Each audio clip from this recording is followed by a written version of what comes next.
Hello everyone again. Now I would like to continue solving more examples of single pipe systems.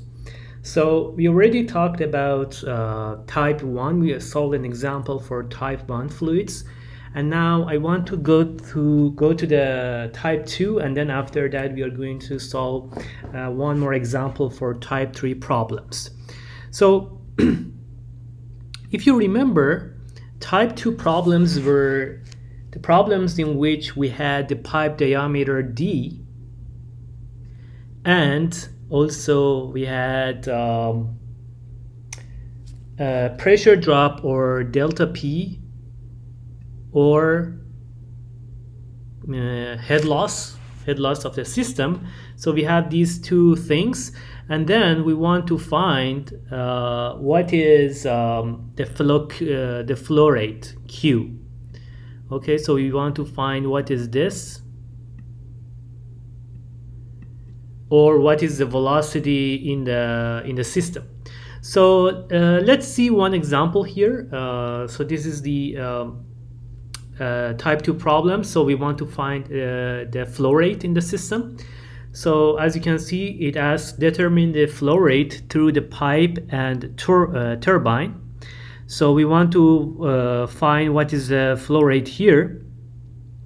So these are the given things. So Z at point 1 is given as 90 foot. And then we have this F, the friction factor here. The pipe length here is 300 foot long, and the diameter of the pipe is also given, as I said here, is 1 foot. And then we have a turbine which has 50 horsepower, and we have a frigid at the end at Z2, in which its elevation is 0. Okay, so this is our problem, and now we want to go through how we have to deal with these kind of problems and how we have to solve these. Okay, the first thing that we do is we apply energy equation between point 1 and 2. So we just write the energy equation, P1 over gamma, which is rho g, plus V1 square over 2g plus Z1 equals to P2 over gamma plus V2 square over 2g plus Z2 plus HL, which is the head loss of the system, plus HT, which is the head provided by the turbine. So this turbine is gonna it's like a pump. Is gonna provide some head for us. So that is what it represents here. So now, based on the geometry of the problem and the information given, we will make some simplifications. The first one is P1. So P at Z1 equals to V1 equals to P2 equals to Z2 equals to 0. So all of them equal to 0, because P1 and P2, they are just in the vicinity of the atmosphere. So if we have the gauge pressure, we can just assume that they are 0. And Z2 is given in the problem is 0. And V1, we can assume that the tank is very large. So it doesn't have any horizontal velocity, and the vertical velocity is going to be also small because this is very large. So we can assume that it's very small compared to V2 here. Okay. So this is the energy equation, and the only unknowns here are HL. We don't know the head loss, so we have to find the head loss from the given information. Okay, we have D. So we just write first the major head loss, which is FL over D V square over 2G. Okay.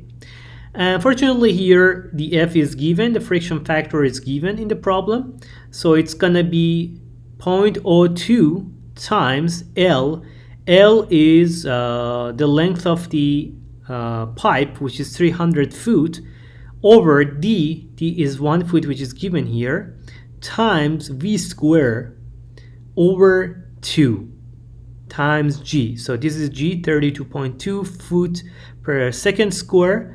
So if you calculate this is going to give us a relation based on v. So it's going to be 0.0903932 v squared. So we don't know v, and we want to find what is v actually. That is the question, the flow rate.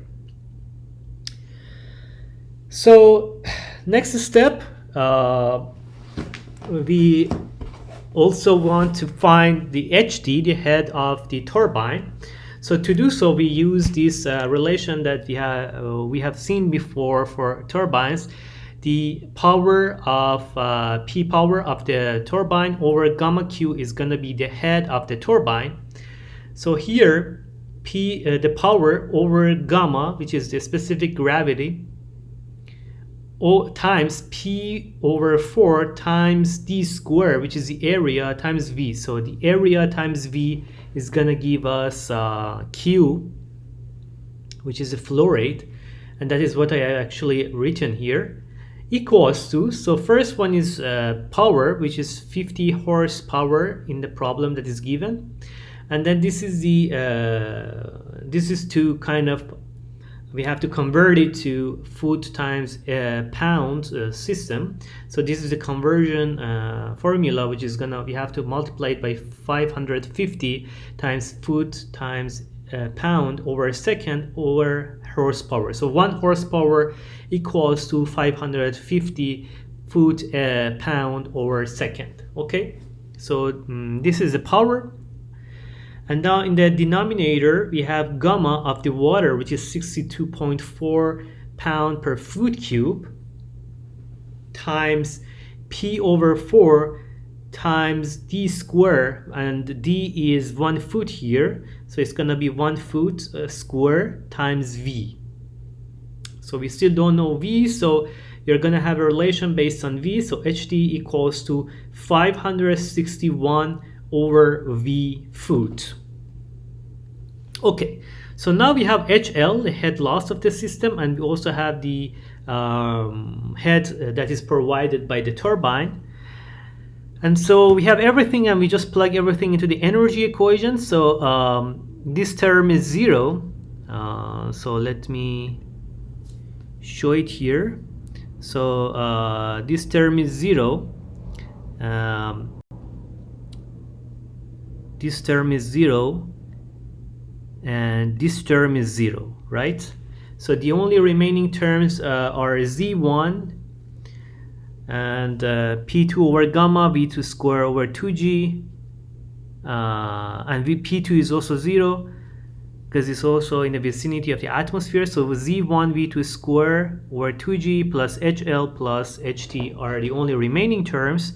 And Z1 we know is 90 foot, so we have 90 equals to V2 square over 2 times 32.2 plus 0.0932 V square, which is we found here, HL, plus 561 over V, which is the head provided by the turbine, which I wrote here. And so we come up with this equation, which is only based on V. And in order to simplify it, we multiply everything, the left-hand side and the right-hand side by V. So we will come up with this equation, which is shown here. So if you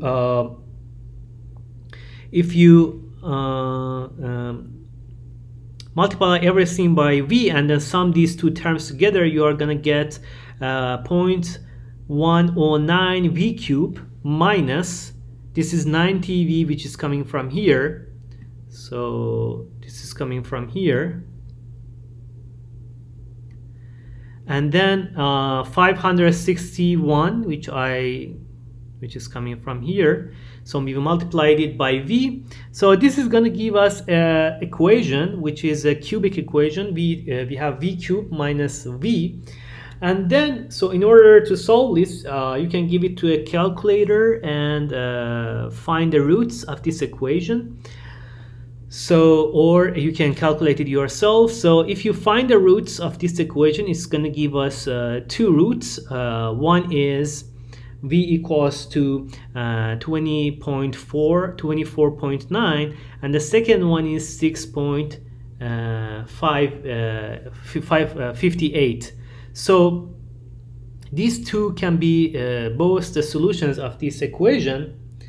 And so we will have, in order to find a flow rate, we will have two flow rates for this that is possible for this type of system.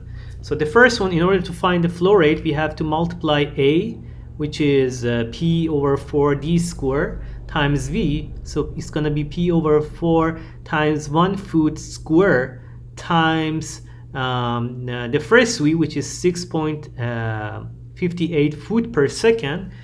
It's going to equal to 5.15 foot cube per second. And the second Q is going to be P over 4 times 1 foot square. The same thing, this is just the area, times V.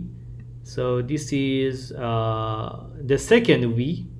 So it's going to be times 24.9 foot per second. So it's going to give us 19.6 foot cube per second. So we will have, we are going to have two roots for this system. One is going to be and two solutions for this system for the flow rate. One is 5.17 foot cube per second, and the second one is 19.6 foot cube per second. So in this type of problems, we might have, as you can see, two roots and two solutions and two flow rates which are possible for our system. Okay, so now I want to solve an example for type 3 problem for you. So if you remember, type 3 problems were the ones that in which we had to find the pipe diameter, or D. So these are like real engineering design problems that you will deal with when you want to design a pipe system, like especially in civil engineering, when you want to design a water pipe system, for example, in the city or for dams or whatever, you need to design the pipe diameter in which that you have to use for that particular problem. So in these problems, we will have let me write it here. So we usually are given the delta P. So delta P is given, or head loss is given. And also the flow rate, the velocity of the water is also given.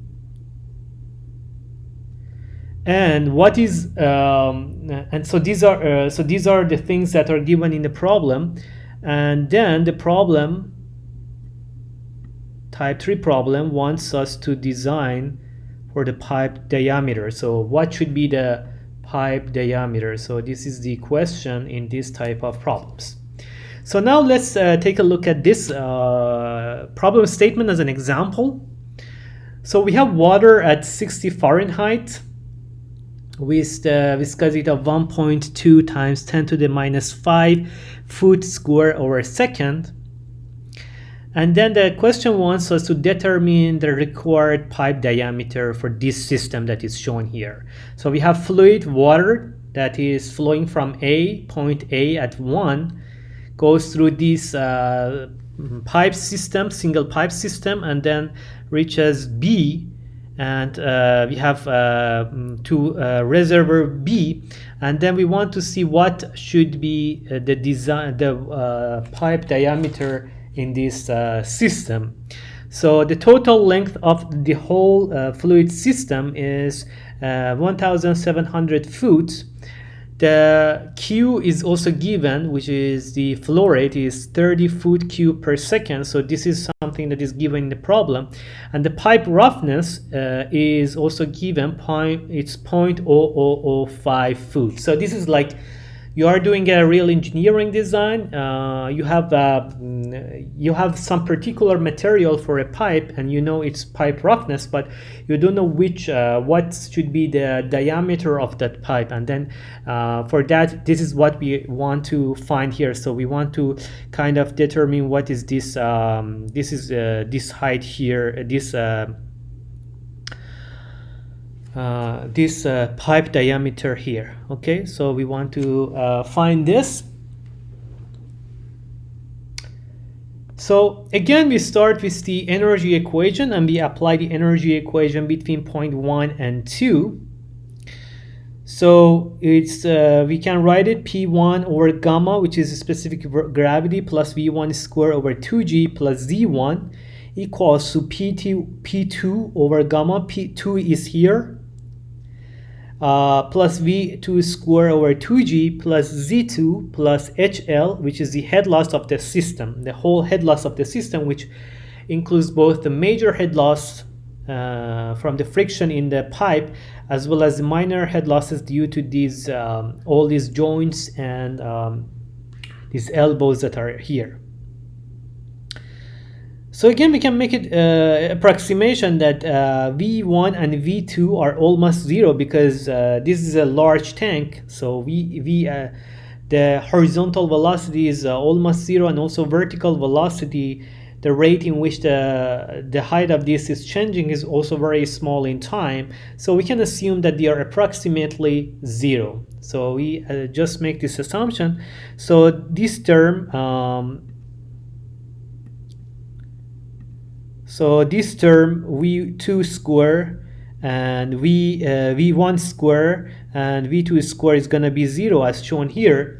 And then P1 and P2, because they are also in the vicinity of the atmosphere, so P1 and P2, if we have the gauge pressure, we can also assume that they are also zero, because if we calculate the pressure based on the gauge pressure. Okay, so we are only left with a very simple equation, Z1 equals to Z2 plus HL, and Z2, the elevation at Z2 is also 0, which is given in the problem. And so we are only left with this simple equation of Z1 is gonna equal to HL. So this elevation difference should be equal to the whole head loss in the system. Okay. So in other words, to make it easy, we can just write Z1 equals to the head loss in the system. So the head loss equals to the major head loss plus minor head loss.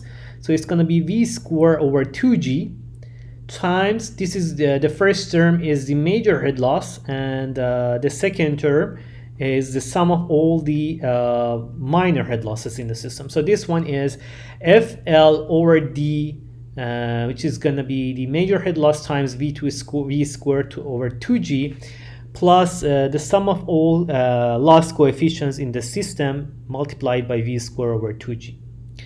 So let's first find what is V in the system. So we know the flow rate. So the flow rate is Q, and the V is going to be Q over A, which equals to Q over PD square over 4, which is the area of the pipe. So this equals to Q is given in this in the problem, which is 30 foot, equals to 30 foot cube over second over PD square over 4. So this is gonna be our V, which depends on D, and we don't know D yet. So in other words, V is gonna be 38.2 over D square, which is gonna be the pipe velocity. Okay, so now we only need to find the loss coefficients. So we can find the loss coefficients from the tables in the book. For example, table 8.2 and figure 8.24 are going to give us these numbers. So KL for the entrance here is going to be 0.5. KL for the exit here is going to be 1. and these are the sudden expansion. So this is a sudden expansion, sudden contraction. So these are the coefficient, the loss coefficients. We also, if you remember, we also did this in the class where we solved a simple example for this. So these are gonna be, also you can find it from the table. So it's gonna be KL for the interest is gonna be 0.5, and KL for the exit is gonna be 1. And then for all these elbows, the KL is gonna be 0.2. So these are the things from we find from tables or from experimental data. Okay, so now we can plug everything into this equation that we have into our energy equation. So we have all the KLs in the system. We have F, we have L. We don't have F yet, and we have D. And we have, and for V, we only have an equation based on the diameter of the pipe. So let's plug everything into this. So Z1 is gonna be, Z1 is given in the problem, it's 44 foot. So I'm just gonna write it here, write it down here. Z1 equals to 44 foot equals to V2 square over 2G. So this is G. 32.2 foot per second square plus times FL over D. So FL over D. So L is given in the problem, which is 1,700 foot. I just write it down. And D, I don't know. I have to find what is D. And F also I don't know. So I just write it down. 1,700 times F over D, and plus all these loss coefficients. So we have 1 is going to be 1 plus 0.5 plus 1, 2, 3, 4 elbows. So it's going to be 4 times 0.2. So as you can see, I just wrote it down here. 4 times 0.2 plus 0.5 plus 1. And now we can simplify this equation. So it's going to be V squared times 1,700 F over D plus these, all these terms is going to be 2.3 if you calculate it.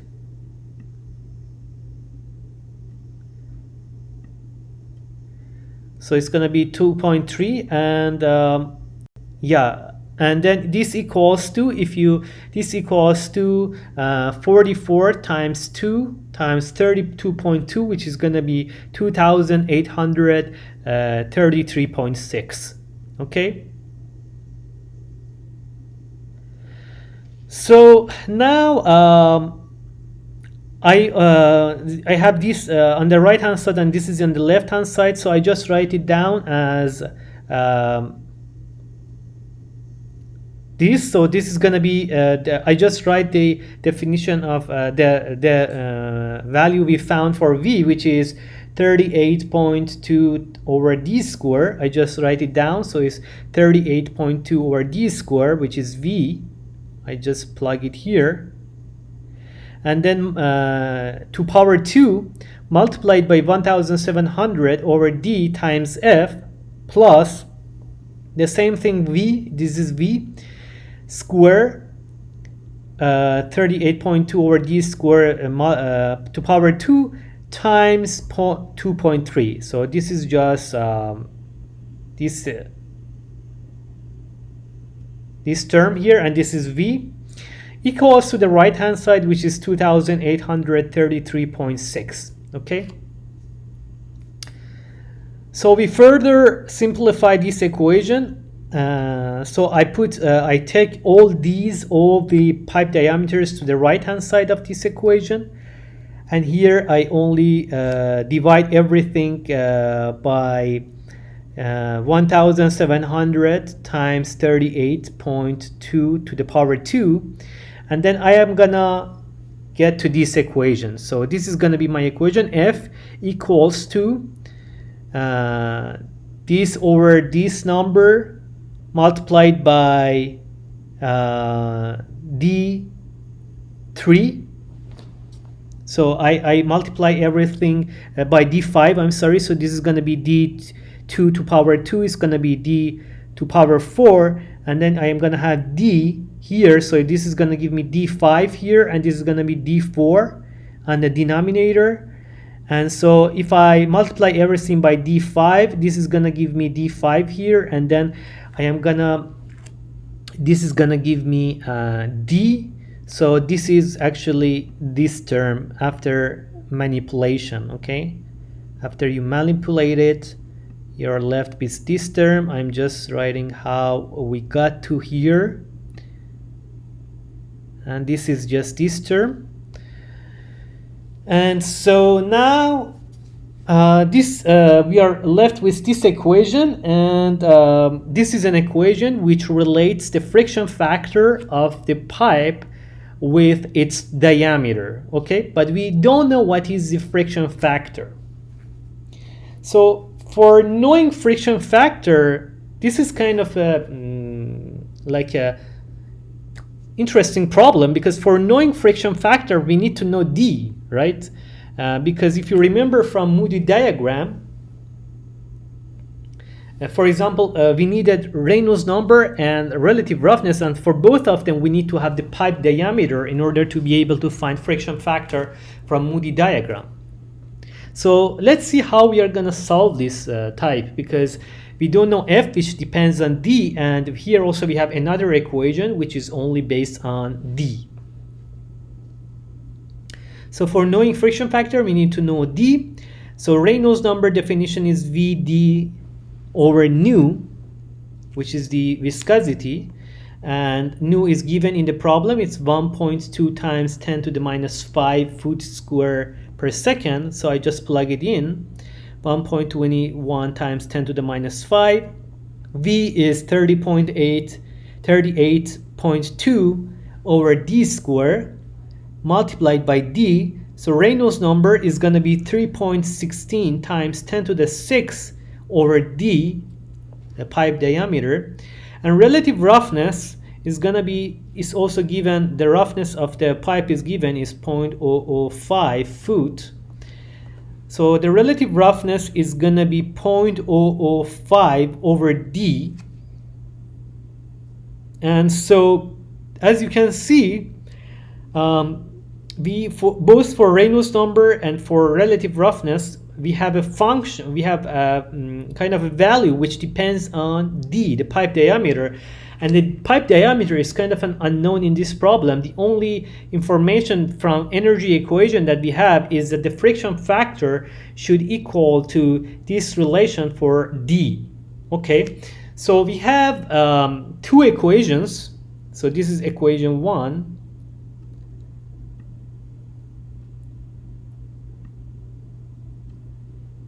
And here we have an equation from Moody in which relates the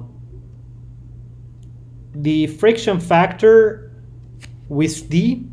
So this is, we have to find, so we have two equations. So these are also, this is also a nonlinear equation for Moody. And so these are both nonlinear based as a function of D. And so in order to find this type of equation and designs and to find D, we need to use iteration. Okay, and what is iterate? What does iteration mean? So iteration, like in short, it's kind of like we call this kind of numerical solution because we don't have an analytical solution. But for iteration, as a simple engineering approach that you can do is that you can assume a value for D.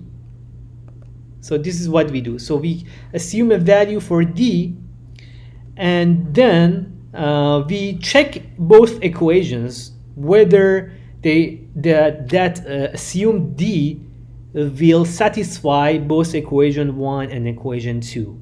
And if we find a D that satisfies both equations, then we are done. Otherwise, we have to change D. So by trial and error or by iteration over D values, we are going to find the value that is going to satisfy both of these equations. and by just changing d values, you will have a feeling whether you have to increase d or decrease d to be able to satisfy both of these equations together. So this is the approach that we are going to take. We assume a value of d. So first we calculate f1, and then based on this equation, and then we calculate f2 using the Reynolds number and relative roughness from Moody diagram. So we will calculate these f1 and f2, and then we will change d and do this again until f1 equals to f2, right? So we assume a value for d, we check f1, we write the value of f1. For example, we see what it will be. For example, we can start with a d value of 1 foot. So we can assume that v is 1 foot, d is 1 foot, and then we are gonna calculate f1 here. So we are gonna get a value for that. And then we are going to plug that 1 foot here into this equation. We are going to get a Reynolds number for that. We're going to get a relative roughness for that. And then we plug these two into the Moody diagram or from Howland equation, which one you are more comfortable with. And then we are going to get a F2 value. So if F2 and F1 are almost equal, then D is the correct, this 1 foot is the correct answer. Otherwise, we have to change D. So we go back. If they don't match, we go back again. We make another assumption. So this is what is called the iteration, right? So we make another assumption. So for example, the second guess could be that D equals to 2 foot, okay?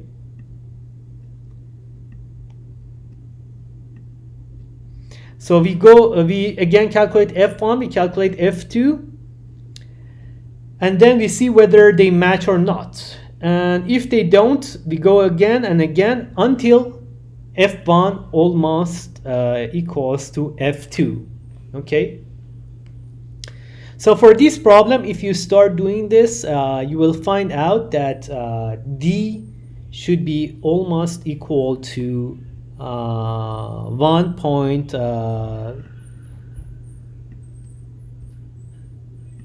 D should be equal to almost 1.63 foot, and this will be the design of this pipe, the diameter of the pipe that will satisfy both of these equations, both energy equation and also this friction factor. And with this, we have found that what is actually the pipe diameter that is appropriate for this system, pipe system where we have two reservoirs with 44 foot elevation difference and with these 4 elbows. Okay, so I hope you learned these 3 examples. So these were the main 3 examples for 3 type of problems that we have. So so we found that type 1 are usually easy problems. Type 2 and type 2 you might get 2 flow rates, and for type 3, as you can see, we might need to do an iterative approach. We might need to change D and just guess a D value and calculate those 2 equations to be able to get the right design for the pipe diameter. Okay, thank you very much, everyone. And next time we are going to move. We are going to talk about multiple pipe flow systems. So we will have series and parallel pipes together, and we will teach you how you can design for. How you can make an engineering design for those pipe flow systems. Thank you.